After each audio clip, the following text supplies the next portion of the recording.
नमस्कार दोस्तों, मैं रविंद्र सोलंकी आप सभी साथियों का स्वागत करता हूं आपके ही पसंदीदा YouTube चैनल परीक्षा 247 में। दोस्तों, आपको इमेज में बहुत ही खूबसूरत एक चित्र दिखाई दे रहा होगा जो भारत की संसद, जिसे या हम बोले पार्लियामेंट का है। और मैं आपको एक बार बता दूं कि हम पहले संघ की कार्यपालिका को बिल्कुल कंप्लीट कर चुके हैं और जो आज हम करने वाले हैं वो करने वाले हैं संघ की विधायिका। लेकिन कॉमन सी चीज एक पहली उसमें आती है संघ की विधायिका में, पार्लियामेंट। और पार्लियामेंट दोस्तों आप देख रहे हैं, खूबसूरत देखने में लगती है। इसको मैं आपको एग्जाम के हिसाब से तो इसमें कुछ खास इंपॉर्टेंट है नहीं, लेकिन फिर भी हमें इसके विषय में थोड़ी बहुत, अगर हम भारत के वासी हैं तो हमें जानकारी होना जरूरी है। क्योंकि दोस्तों मैं बता दूं कि भारत विश्व का सबसे बड़ा लोकतंत्र है और उस लोकतंत्र की सबसे खूबसूरत तस्वीर हमारा पार्लियामेंट या जिसे हम बोलते हैं संसद भवन है। क्योंकि जहां पर जनता द्वारा चुने गए सांसद हमारे देश के अलग अलग राज्यों से यहां आकर हमारे देश के राज्यों का नेतृत्व करते हैं, क्षेत्रों का नेतृत्व करते हैं। क्या आपको मैं ये बता दूं कि आपको संसद भवन का इतिहास पता है? अगर नहीं पता है तो हम जानेंगे कि जो संसद भवन था यह कब बना, किसने बनाया, किसने इसका डिजाइन तैयार किया। एग्जाम में यह चीज दोस्तों नहीं आती है, लेकिन हमें एक भारत का नागरिक का नाता होने के साथ साथ हमको यह जानना जरूरी है। क्योंकि भारत के जो लोग हैं, आम जनता की अगर मैं बात करूं तो संसद भवन में आम जनता तो नहीं जा सकती, लेकिन बाहर के रास्ते पे जरूर घूम के संसद भवन जो ये है, जो हमारी पार्लियामेंट है, इसका खूबसूरत तरीके से दीदार कर सकते हैं हम। तो सबसे पहली चीज यही है कि संसद भवन का जो निर्माण किया गया था दोस्तों, वो ब्रिटिशर्स लोगों ने ही किया था 1921 में। 1921 में संसद भवन का निर्माण स्टार्ट हुआ था। और अगर बात करूं कि बनकर तैयार कब हुई, तो पूरी तरीके से ये 1927 में बनके तैयार हुआ था संसद भवन। और संसद भवन को लगे थे दोस्तों 6 वर्ष बनने में। 6 वर्ष का टाइम लगा था संसद भवन को बनने में।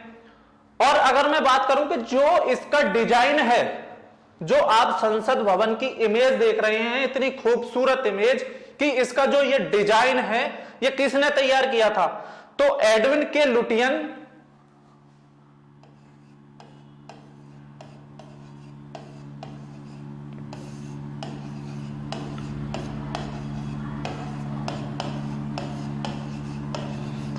दोस्तों ये थे एडविन के लुटियन। और एक दूसरे व्यक्ति थे जिनका नाम था हर्बर्ट बेकर। हर्बर्ट बेकर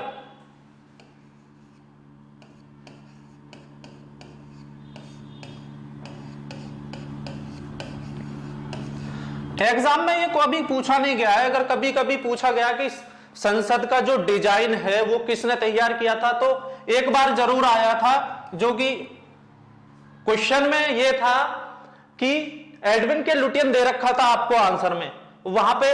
इसीलिए ये एक नॉर्मल सी, लेकिन अब ये क्वेश्चन आते नहीं है, लेकिन यह जानकारी हमें होना चाहिए जरूर कि जो हमारी संसद है, जो हमारी पार्लियामेंट है, वह 1921 में उसका निर्माण चालू हुआ था। 1927 में उसका कार्य पूरा हो गया था, निर्माण जो था, और 6 वर्ष इसको बनने में लगे थे। डिजाइन एडविन के लुटियन और हर्बर्ट बेकर ने इसका डिजाइन तैयार किया था। अगर अब हम बात करने लगे कि जो ये पूरा संसद भवन है 1921 में बना था, कि इसमें लगभग कितना खर्चा आया था, तो लगभग दोस्तों 83 लाख रुपए का खर्चा आया था इसको बनाने में। और यह अंग्रेजों की ही द्वारा बनाया गया था, ब्रिटिशर्स के द्वारा बनाया गया था। 83 लाख रुपए इसको बनाने में खर्च हुए थे। नेक्स्ट, अब अगर मैं इसकी बात करने लगूं,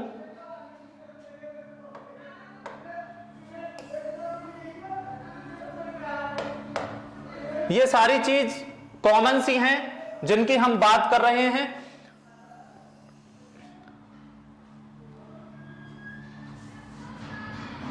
जो आप देख रहे हैं कि ये एकदम गोल है पूरी तरीके से, तो इसमें क्या है कि जो इसकी परिधि है, इसकी जो परिधि है, संसद भवन की जो परिधि है, पहले मैं बात कर लेता हूं व्यास की। इसका जो व्यास है 170.69 मीटर है। संसद का जो व्यास है वो 170.69 मीटर है। अगर मैं इसकी बात करूं कि इसका व्यास कितना है, तो 1/2 किलोमीटर से अधिक इसका व्यास है।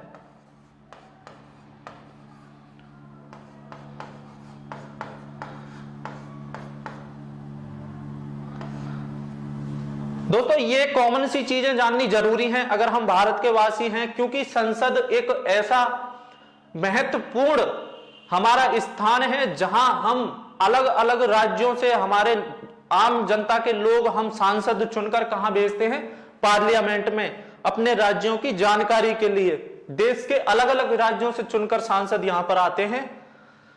नेक्स्ट अगर मैं इसकी बात करूं कि राष्ट्र जो ये संसद भवन है, जो ये संसद भवन है ये कितने एकड़ में फैला हुआ है, तो ये जो संसद भवन है ये 6 एकड़ में फैला हुआ है।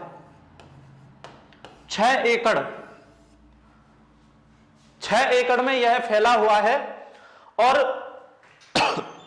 अब आपको यहां दिख रहा होगा गेट, यह जो गेट है यह संसद का मुख्य गेट है। मुख्य,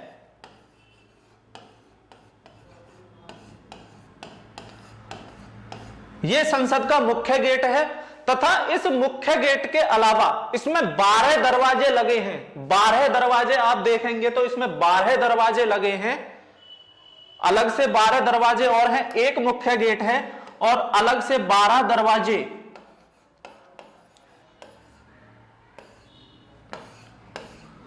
अब आपको इसमें दिखाई दे रहे होंगे जो ये खंबे हैं, जो ये खंबे हैं, इसमें खंभों की संख्या कितनी है। तो दोस्तों मैं बात करने लगूं कि जो ये इसका पहला तल है, ये संसद का पहला तल है और जिसे हम बोलते हैं गलियारा, गलियारा इसे हम बोलते हैं। और गलियारे में जो खंभों की संख्या है उसमें ये 144 खंबे हैं, जो कि बहुत ही मजबूत खंबे हैं। 144 खंबे, और 144 खंभों में अगर इसकी लंबाई की यहां से यहां तक की मैं बात करूं, 144 खंभों में, तो एक जो खंभा है उसकी लंबाई है दोस्तों 27 फीट। एक खंबे की लंबाई है 27 फीट और टोटल खंबे हैं 144। मेन दरवाजा है, मुख्य दरवाजा है एक, अन्य 12 दरवाजे हैं। व्यास आधा किलोमीटर से भी ज्यादा है। इसका जो पूरा एकड़ में क्षेत्रफल है, 6 एकड़ में इसका पूरा फैला हुआ है। व्यास 170.69 मीटर है। ये इसके विषय में एक मतलब बेसिक सी नॉलेज है कि अगर हम भारत के वासी हैं तो यह हमको जानना बहुत ही जरूरी होता है। नेक्स्ट अगर इसी में हम बात करें कि पार्लियामेंट का जितना भी बाहरी क्षेत्र है उसमें आप अगर वहां जाएंगे तो देखेंगे बहुत ही खूबसूरत वहां पर बाहर ये जो जलाशय, जिन्हें हम बोलते हैं जलाशय हैं, और बहुत ही अच्छे यहां पर बाहर की तरफ अच्छे अच्छे ग्राउंड बने हुए हैं। बहुत ही आप वहां कर जाकर देखेंगे तो जलाशय हैं और ग्राउंड हैं, जिन्हें हम फव्वारे, जैसे सड़कें बनी हुई हैं, फव्वारे बने हुए हैं और जलाशय बने हुए हैं। जो ये दीवार है दोस्तों, ये दीवार सजावटी दीवार इसे हम बोलते हैं, बहुत अच्छी सजावट की दीवार है। और जो इसमें जंगले लगे हैं वो लोहे के जंगले लगे हैं और लोहे के ही इसमें दरवाजे लगे हुए हैं सारे के सारे। नेक्स्ट दोस्तों, यहां आपको 2 इमेज सेम सी दिखाई दे रही हैं। नीचे तो आपको देखने से तुरंत पता चल गया होगा कि नीचे जो हमारी इमेज है वो हमारे संसद भवन की है, वो हमारी पार्लियामेंट की है। लेकिन ऐसा कहा जाता है कि 11वीं शताब्दी के 64 योगिनी मंदिर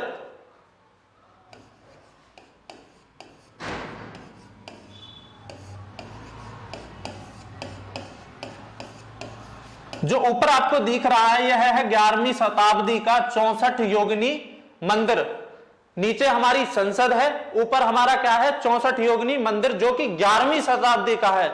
इसमें यह कहा गया है कि जो ये मंदिर है ये भी गोल आकार का ही है और इसकी जो संरचना है वो संसद भवन के ही डिजाइन से कंपेयर करती है। अब आते हैं हम अपने जो आज का हमारा मोस्ट टॉपिक है, संसद। पहले हमने बेसिक सी बात की संसद के महल के बारे में, जो हमारा संसद है, जो पार्लियामेंट भवन है, उसके बारे में बात की। अब हम चलते हैं अपने टॉपिक की तरफ और आज का हमारा पहला ही टॉपिक होता है संसद। संसद जो कि आर्टिकल 79 के तहत बनती है। आर्टिकल 79 क्या है, संसद के विषय में बात करता है और संसद 3 पार्टों से मिलकर बनी होती है। पहला है राष्ट्रपति, दूसरा है लोकसभा और तीसरा है दोस्तों राज्यसभा।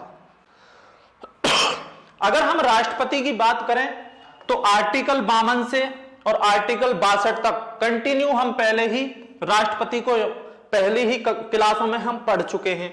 उसके बाद लोकसभा को हमें पढ़ना है और राज्यसभा को हमें पढ़ना है। हमारा जो आज का टॉपिक होगा वो पहले ही होगा आर्टिकल 80। संसद में हमें पहली ही चीज पढ़नी होगी राज्यसभा अनुच्छेद 80 के तहत। एक बार मैं फिर पुनः आपको बता देता हूं कि संसद आर्टिकल 79 के तहत आती है और इसके 3 प्रमुख अंग हैं, राष्ट्रपति, लोकसभा और राज्यसभा। राष्ट्रपति आर्टिकल 52 के तहत, राज्यसभा आर्टिकल 80 के तहत और लोकसभा आर्टिकल 81 के तहत। आप इसे इसी तरह से नोट भी कर सकते हैं।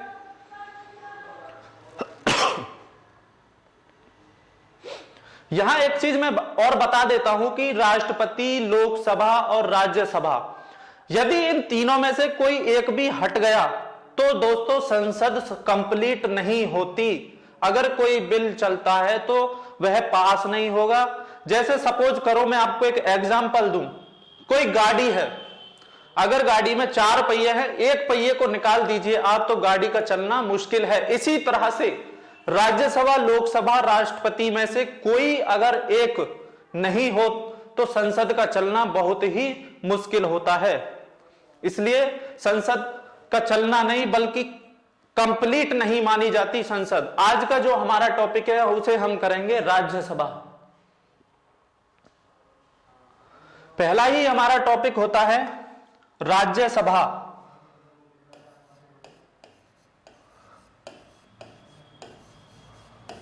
और राज्यसभा को हम पढ़ेंगे अनुच्छेद 80 के तहत।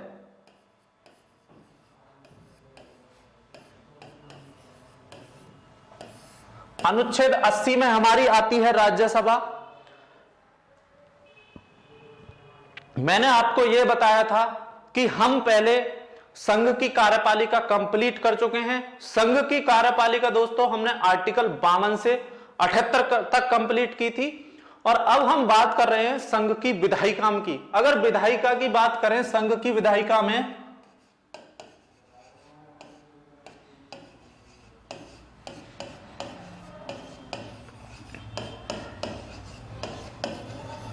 हमने बात की है संघ की विधायिका और उसमें हमारा ही पहले टॉपिक था संसद और संसद में टॉपिक है हमारा राज्यसभा। संघ की विधायिका जो हम दोस्तों पढ़ते हैं वो पढ़ते हैं आर्टिकल 79 से 123 तक।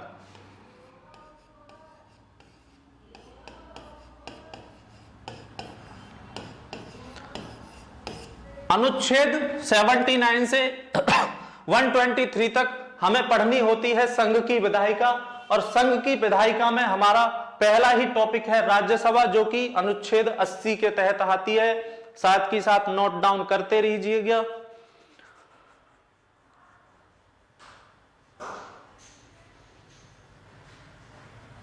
राज्यसभा के सबसे पहले दोस्तों अगर मैं गठन की बात करूं, राज्यसभा का गठन कब हुआ था, तो सबसे पहले इसमें हम गठन की बात करते हैं। तो इसका गठन 3 अप्रैल 1952 को इसका गठन हुआ था। राज्यसभा का गठन 3 अप्रैल 1952 को हुआ था।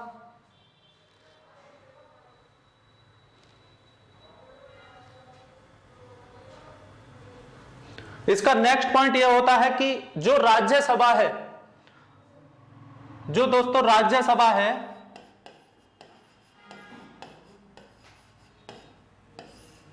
राज्यसभा को ही दोस्तों हम उच्च सदन बोलते हैं। उच्च सदन क्योंकि यह कभी भंग नहीं होती। उच्च सदन के साथ साथ इसे द्वितीय सदन भी बोलते हैं।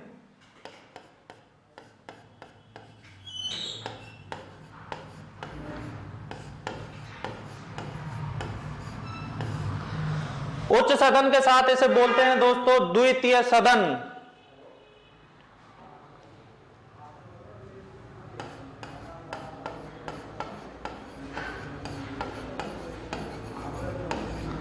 उच्च सदन, अपर हाउस, द्वितीय सदन, उच्च सदन या बोलें या द्वितीय सदन बोलें, यह राज्यसभा का ही नाम होता है। अच्छा, इसे उच्च सदन क्यों कहा जाता है या द्वितीय सदन क्यों कहा जाता है? आपने अगर न्यूज देखते होंगे या जब राज्यसभा में बहस चलती है तो क्या होता है, यहां पर दोस्तों रेड कारपेट बिछे होते हैं। राज्यसभा में होते हैं रेड कारपेट बिछे हुए।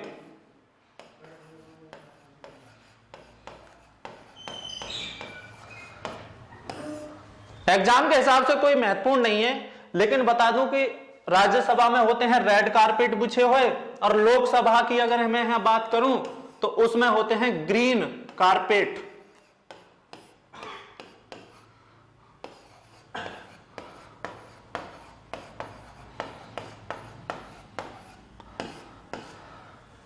राज्यसभा में रेड कारपेट और लोकसभा में दोस्तों ग्रीन कारपेट, क्योंकि यहां जो लोकसभा के सदस्य होते हैं वो पता है आपको राज्यसभा के सदस्यों की अपेक्षा छोटे होते हैं। ये बड़े होते हैं राज्यसभा के लोग, क्योंकि ये आपके घर कभी वोट मांगने नहीं आते। इनको आप चुन के भेजते हो क्या? लोकसभा के सदस्यों को आप चुन के भेजते हो, वो आपके घर भी आते हैं वोट मांगने, तब जाते हैं ये कहां? लोकसभा में। इसलिए इसको बड़ा माना गया है राज्यसभा को, इसलिए वहां रेड कारपेट की व्यवस्था है। जहां बड़े लोग वहां रेड कारपेट, जहां छोटे लोग वहां ग्रीन कारपेट।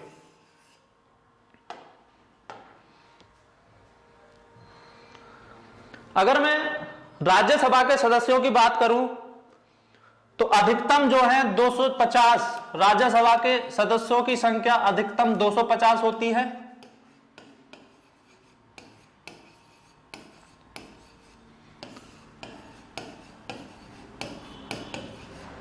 लेकिन अगर मैं वर्तमान समय की बात करूं तो राज्यसभा में 245 सदस्य हैं वर्तमान में।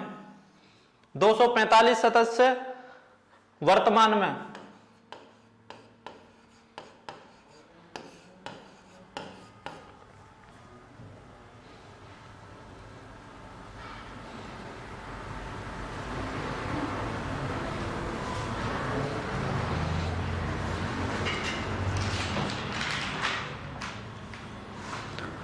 दो 245 में से दोस्तों क्या होता है,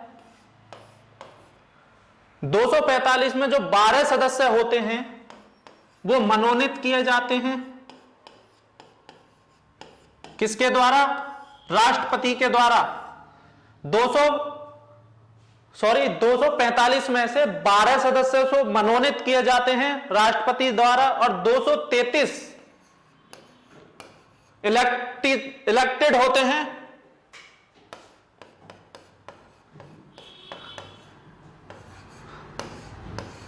दो 233 लोगों का इलेक्शन होता है।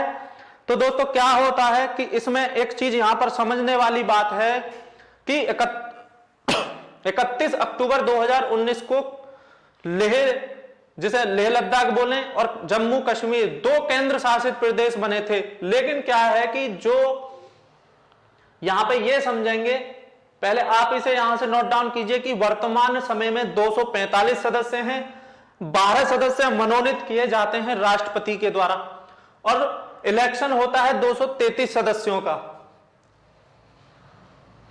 उसमें भी क्या है, जो 229 हैं दोस्तों, ये आते हैं स्टेट से,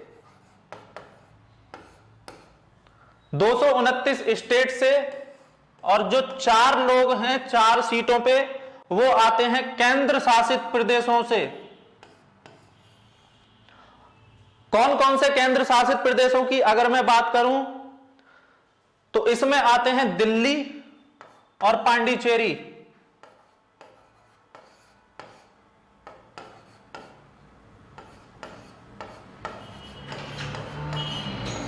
दिल्ली और पांडिचेरी ऐसे दोनों केंद्र शासित प्रदेश हैं जहां से सदस्य आते हैं यहां के लिए।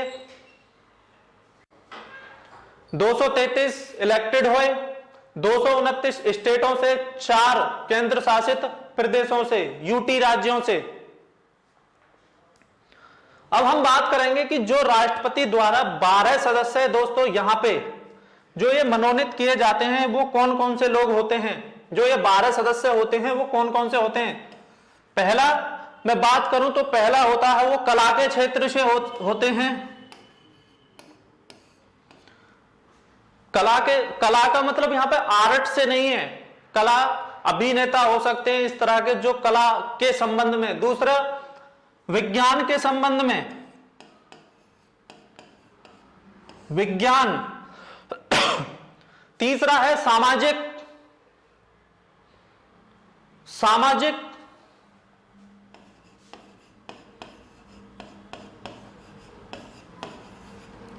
क्षेत्र से, और फोर्थ होता है दोस्तों साहित्य क्षेत्र से। इन 4 क्षेत्रों से, कला क्षेत्र, विज्ञान, सामाजिक और साहित्य, इन 4 क्षेत्रों से दोस्तों 12 सदस्य मनोनीत करता है राष्ट्रपति राज्यसभा में। अब यहां पे ऐसा नहीं है कि जो ये 4 दिए हैं, ऐसा नहीं है कि 3 यहां से हो गए, 3 यहां से, 3 यहां से, 3 यहां से, ऐसा कुछ नहीं है। किसी में से भी कितने भी हो सकते हैं। नोट डाउन कीजिए साथ की साथ।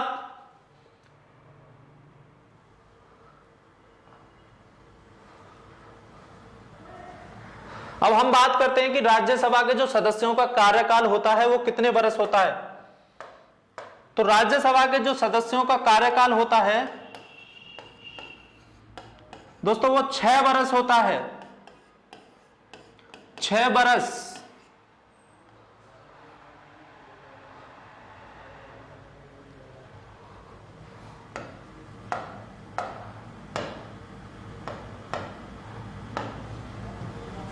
राज्यसभा के जो सदस्य उनका कार्यकाल है वो है 6 वर्ष।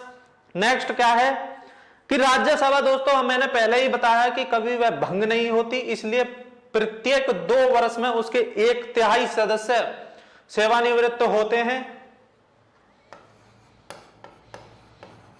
2 वर्ष में 1/3 सदस्य सेवानिवृत्त होते हैं।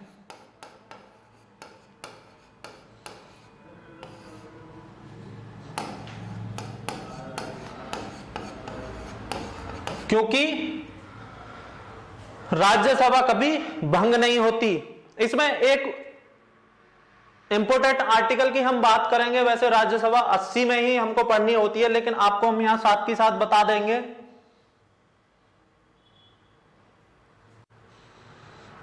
नोट कीजिए साथ की साथ, कार्यकाल 6 वर्ष।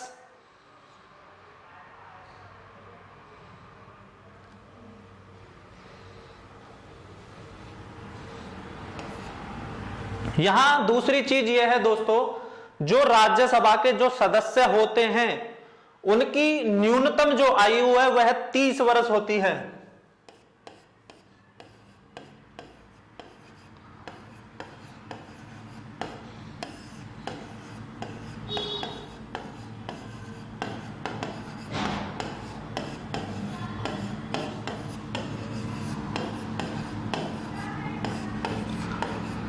राज्यसभा के सदस्यों की न्यूनतम आयु होती है दोस्तों 30 वर्ष। 30 वर्ष नोट कीजिए साथ के साथ। इसमें हम एक आर्टिकल और करेंगे,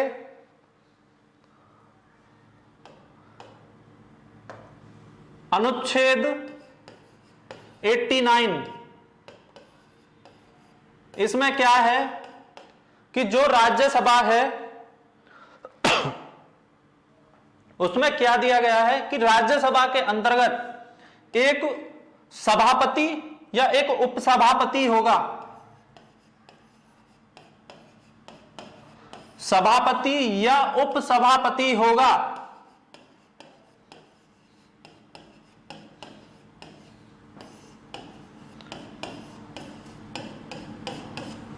आर्टिकल 89 सभापति या उपसभापति होगा किसका?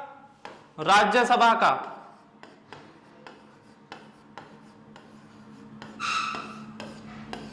यहां बात कर रहे हैं राज्यसभा की।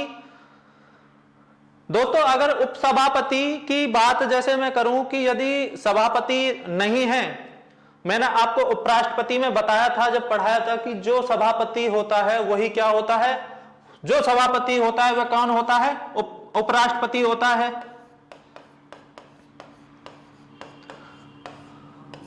उपराष्ट्रपति ही तो सभापति होते हैं राज्यसभा के। मैंने आपको बताया था पदेन सभापति।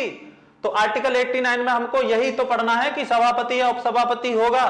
लेकिन सभापति कौन होता है? उपराष्ट्रपति ही तो राज्यसभा का सभापति होता है। और सभापति की अगर अनुपस्थिति है तो उपसभापति ही उसका कार्यकाल संभालता है। आज हमने बात की राज्यसभा की। नेक्स्ट क्लास में हम बात करेंगे लोकसभा अनुच्छेद 81 के तहत। आज हमने बात की है राज्यसभा की अनुच्छेद 80 और हमने आपको संसद भवन के बारे में बताया था। तो मिलते हैं नेक्स्ट क्लास में। जब तक के लिए जय हिंद, वंदे मातरम।